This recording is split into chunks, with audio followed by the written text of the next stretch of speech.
Guess who's back? Back again. Guess who's back? Tell a friend. Guess who's back? Guess who's back? Guess who's back? Guess who's back? No, no, no, no, no.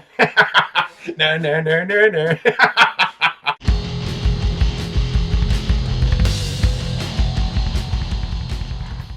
That's the shit I'm talking about right there. All right. Thanks for watching Numbskull News. And on this jovial evening, we got big news. Of course, you already know the Colorado Board of Regents voted to go back to the Big 12, and it was unanimous. Every last sumbitch in there voted to go back to the Big 12. So, all of you who wanted to disparage the Big 12, oh, some BS trailer park conference, all you Tony Altimores, all of you John Canzanos and Wilners and yada, yada, yada, you can all kiss our collective truck stop asses because Colorado has come back home. They had their reasons. They spelled them out, why they left. And they've also spelled out the reasons other teams are going to leave.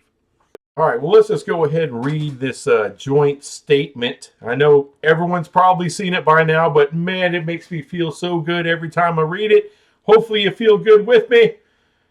The University of Colorado Board of Regents unanimously approved a resolution Thursday allowing the University of Colorado Boulder to join the Big 12 Conference effective for the 2024-2025 academic year. Joint statement from Chancellor Philip DiStefano and Athletic Director Rick George. After careful thought and consideration, it was determined that a switch in conference would give Colorado Boulder the stability, the resources, and the exposure necessary for long-term future success in a college athletics environment that is consistently evolving. So they don't want Apple. They don't want Apple. They want numbers. And what are they going to make? The Big 12's national reach across 3 time zones, as well as our shared creative vision for the future, that would be your mark, we feel makes it an excellent fit for Colorado Boulder, our students, faculty, and alumni. These decisions are never easy, and we valued our 12 years as proud members of the Pac-12 Conference. They valued it to the level of $70 million lost. They paid $70 million to be in that summit. We look forward to achieving new goals while embarking on this exciting next era as members. As members of the Big 12 Conference. Thank you. All of you can eat it. Okay, now I got my little gloating out of the way. We can come back to regularly scheduled programming. The plan. This is what was talked about.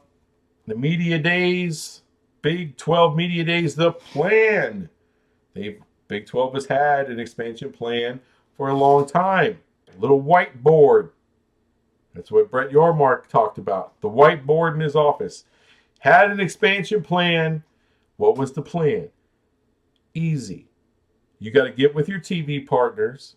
Now, we all know there's a pro rata with ESPN, but you still have to include them in who you are interested in taking. Fox did not have a pro rata. So for all of you idiots out there that talked about, well, Fox didn't, they don't have a pro rata, so you can't even give teams a full share. Well, apparently that's wrong. All you have to do, call up your Fox executive that's handling you and say, hey, would you mind giving your part to go with ESPN's pro rata to get a full share, to get some of these Pac schools into the Big 12? and they can say yay or nay. It's up to them. It's a case-by-case basis, and apparently Colorado is part of the case they want to pay for. So, full share going to Colorado. If Arizona, and by the way, they have scheduled now their Board of Regents meeting, and their Board of Regents handles Arizona and Arizona State. So that is happening early next week. They're going to be working all throughout the week.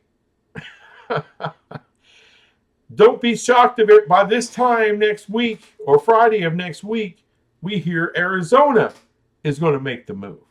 And look, there's a lot of trepidation about Arizona State, but they could very well say, you know, Colorado's gone, Arizona's going to go.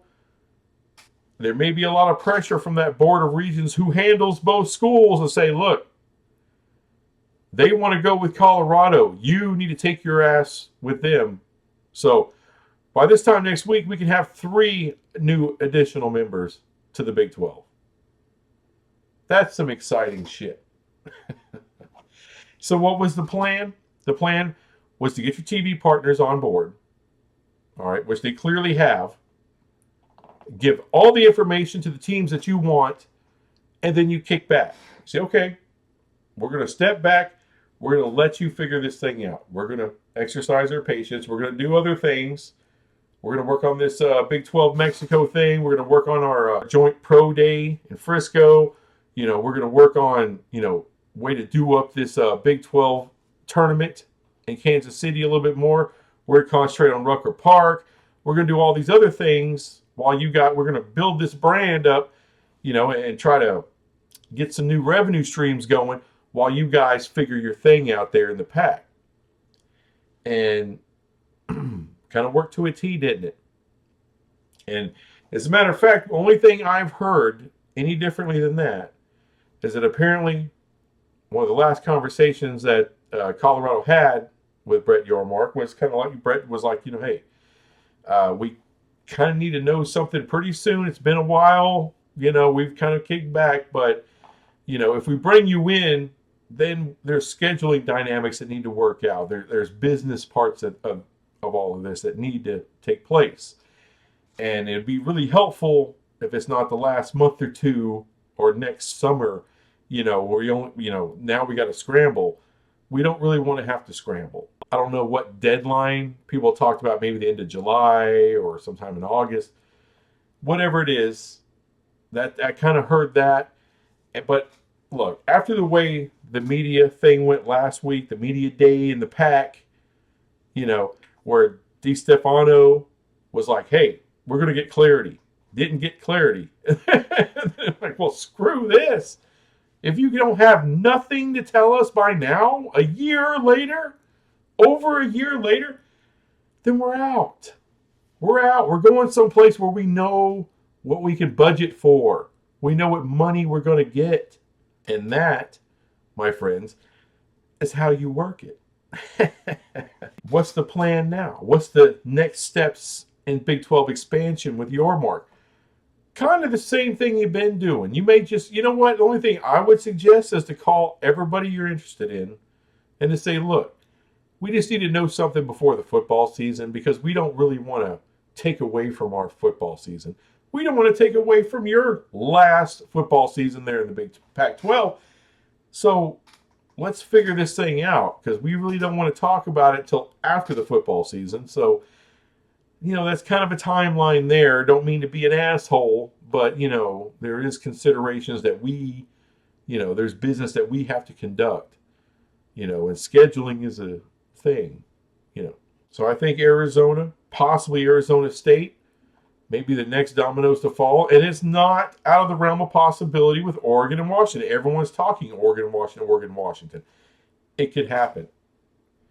That is if the Big Ten isn't going to come and make a move right now. If when I'm hearing, you know, the the Eye of Sauron from the Big Ten has shifted its gaze to the northwest of the country, now that Colorado has left, I say, oh, well, let's see what goes on here. So We're going to find out how much these Big Ten presidents really want to expand right now, because maybe they don't. Maybe they want to hold it like it is for a couple of years, or wait to see what Notre Dame decides to do one day, or maybe they know that some things could be popping off there in the ACC next year, and they want to stay on the ready for that or make their plans for that. We don't know. Now, the rumor is NBC, CBS, and Fox are all in with Oregon and Washington coming into the Big Ten. They're willing to pay for that. And in case you're wondering, why would they want to pay for that? NBC, I've said it once, I'll say it again. NBC pays a hell of a lot of money. They are paying for prime time windows that Ohio State, Penn State, Michigan, and probably a few more don't want to play home games in that time, in that time slot, in the prime time slot, because it's too cold. Oh, brr, it's cold. Okay. But if you add Oregon and Washington, now you're getting brands who bring an impressive audience. No, they don't bring top 10 rated team level stuff, but they are top 20. It's not that far off. It's not a huge dip. Oregon and Washington are brands that have real value and bring real ratings. And now you can pair them. You can, okay, Ohio State, we need you to play a prime time game towards the end of November. How about you take your ass to Eugene and play? That's Buffalo ratings in prime time. All right. I'm sure they don't have a problem going to USC either. Penn State can go to Washington, or they can go to Oregon. Michigan, same thing. All right. You're playing primetime windows in beautiful weather. And look, it gets cold in Oregon. It gets cold in Washington. I will admit, it ain't Ohio cold. It ain't that. But I guarantee you one thing. If the Big Ten's like, this cycle we're not going to expand right now, maybe with our next TV contract, maybe in 3 years or 4 years, whatever the time frame is. All right. Because they're under no obligations at all to take any more teams. They may want to right now, or they may decide to wait. Oregon and Washington will be there for them whenever they want them. All right. But if that's the case, believe you me, Oregon and Washington will jump to the Big 12. With the understanding they are going to be there until the Big 10 comes calling. Now, for the Big 12, you have to say, okay, that's cool. However, we do need a kind of a guarantee timeline. So, whenever they decide they're ready for you or whatever, we need a heads up. It can't just be like right before the season. Okay, this is going to be our last season right here. It can't just be, surprise, we're gone. It can't be that. All right, you got to work with us. We got to know how long you're going to be here roughly. That's why I suggested, we need you for 3 years. If that's the case, we need you here for 3. We know you're here for 3 years. After that, you open up a window so that they can make their phone calls, see if they can get in. If they can't get in, then they're here for the rest of the remainder of the contract, 2031. Then they can be free agents again and see if they can't get in there that time. That's all I'm saying. Something to where we know what's going on. So they're working with the Big 12. That would be fine with me, because that effectively kills the pack, and you need them to die. It's a business thing. It's not a personal thing. Also part of the plan is Utah. Are they going to pull their head out and say, Colorado's gone, Arizona's next, possibly Arizona State. What are we staying for? I mean, there's rumors with the Big Ten. It may be Oregon, Washington, Stanford, and Cal. I mean, if I'm the Big Ten, there's no way in hell I want Stanford and Cal. But who knows? I'll believe that when I see it. I believe Oregon and Washington. Stanford and Cal is a little bit much, if you ask me. So we'll see if that happens. Either way, what does Utah do? Are they going to stay firmly planted up the ass of Stanford, or are they going to make their own business decision? Because trust me, Stanford's not thinking of Utah when it comes to what they're going to do athletically. Not at all. Not at all. There's no reason for y'all to think of them. Oh, we like to have that partnership. You can still have it. If you share research with them, you can still share research with them in the Big 12. It's always been the case. It's the case for Colorado. It's the case for whomever. Most AAU schools aren't even in a Power 5 conference. So stop with the shit. Because it's shit and it stinks. This is about the athletic dollar. So if you're Utah, you got a decision to make, and Utah and your mark is just going to sit back and let you make your decision. That's overall the plan. Now, there's been some talk about Corvallis, Oregon State.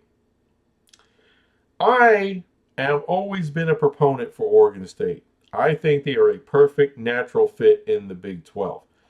The only problem is they're way the hell up there. They're way up there. Their facilities are fantastic. They just redid everything.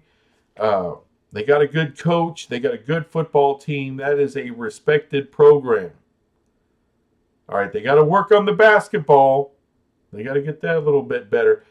But football, they got it where it counts. Let's put it that way. They got it where they are an additive team that way. Are they truly additive to ESPN and Fox? I don't know. That's what's going to be the determining factor whether Oregon State gets in or not. Because ESPN is obliged to give their pro rata. They have to. Fox does not. So even if you add them, $20 plus million from ESPN is coming. But Fox doesn't have to do a damn thing. I don't think any of these presidents in the Big 12 is going to sacrifice money to bring in Oregon State. Now you say, well, they sacrificed money for, BYU and for UCF and Cincinnati and Houston. Yeah, they did. Take a look at the markets those teams are in. Now, BYU is not in a huge market, but that is a monster brand. It really is. It's a monster brand. And it's not just a national brand, it's an international brand. For a lot of different reasons, religious ones included. All right, they have a lot of reach. So, great ad, regardless of how big Provo is or is not.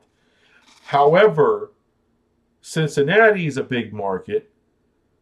Freaking Orlando's a massive market. And Houston, neck and neck with DFW as the biggest market in Texas, and and Houston's one of the biggest markets in the country.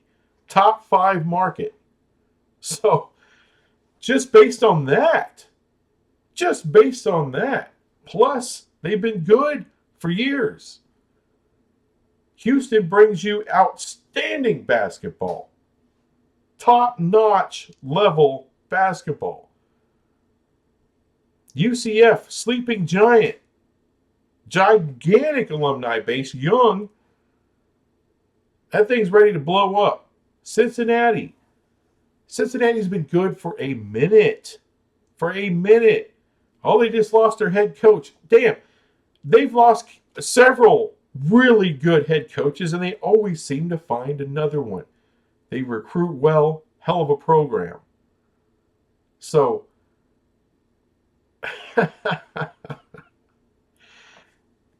now the thing is with Oregon State, of course, they are a P5 team for now.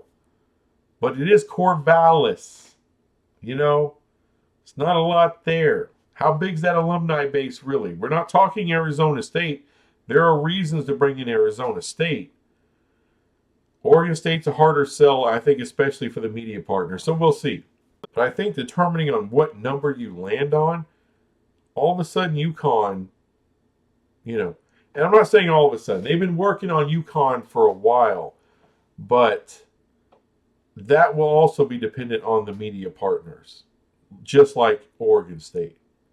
Now, there's no pro rata at all for UConn, but I do believe Fox would be on board for UConn. That is one of the monster brands and the elite women's basketball brand in the country. The men's side, it's a juggernaut, and it's been a juggernaut. It's a blue blood. That is exactly what you're looking for to help build your basketball brand to even further heights, is that kind of program. The albatross has been the football side of things, but all of a sudden they found a coach. Last year they found a winning season, made a bowl game. They're on the come up. Now, are their facilities that great? I know. 20 miles off campus. Well, shit. Tell that to UCLA, who just went to the Big Ten, and their stadium is 26 miles away. Miami, who's in the ACC right now. I mean, how far away is their campus? I think you got to buy a plane ticket to get there. And there's like 19 or 20 teams out there with, off-campus stadiums. So, is it really that big a damn deal? Now, I mean, usually it's within around 5 miles or so. But, there's a lot of politics involved with the state of Connecticut. Apparently they make some money off of this damn stadium. So, and apparently the town that UConn is in kind of depend on that athletic program. It should be the other way around, but, whatever. But UConn is a serious consideration with what's going on. Because I don't think, I do know the SEC has talked about it with them. They don't care if they're at an even or odd number. But I think the Big 12 does care. I think they do want to be at an even number. So if they end up, I don't know, 15 teams, could UConn be the 16th? Absolutely. Absolutely. Would it be a full member kind of thing like Colorado just got? No, it wouldn't be. It'd probably be somewhere in the neighborhood of 18 like the new schools are getting right now. The majority of that being paid by Fox. And maybe ESPN might throw a few million to get them in. But it wouldn't be the full pro rata, no way. And am I down for that? Hell yes, I'm down for that. I'm down for another Eastern school to go with West Virginia. So now you would have West Virginia, UConn, Cincinnati, UCF. Iowa State is not that far away from West Virginia. I know it's a little bit of a trip, but it's closer than BYU. and look, and I know UCF's not that close, but you're going to Orlando. Bring the grandkids, have a good time. And you don't have to go through a time zone to do it. It's all East Coast. So, relax. But once we get through all that, then we got to see what goes on in the ACC. That'll be the plan. And and Yomar's going to work it the exact same way. Kick back, relax, and let's see what comes our way. It has worked out to a T. It has worked out. Just be ready. I mean, this is what most of the ADs and presidents of the Big 12 have been saying. Just be ready for expansion when the opportunity comes. That way you're ready. You got everyone's on board. Everyone's copacetic, and you got your business partners, your media partners on board, and you just got to make sure that your phone isn't on silent, and then everything's good. Right now, I guarantee you most teams in the pack are calling Yormark, saying, is this deal available for us? Because this is some bullshit. Because think about it. Think about it where they are right now, where the pack is right now. whatever media deal they're working on, now you got to subtract the team. Well, that affects the numbers, doesn't it? Oh, well, let's just erase the board. Let's start again. See what I'm saying? It just got worse. Way worse. But if you wait, a better deal is right around the road, right around the corner, according to the commissioner. But it's a great day. It's a great day. And the plan's working out. The plan has worked to perfection. Welcome home, Dion. Back to Texas where you belong. Damn it. And I know he's got one more year. I know Colorado's got one more year in the pack. Let's all wish him good luck. Except for opening weekend against TCU. No luck there. But the rest of the year, best of luck to Colorado. I hope they make a bowl. We'll see. They got a long road ahead, but I believe in Dion. And that's all I got for the day. I'll be back with some other crap some other time. Bye.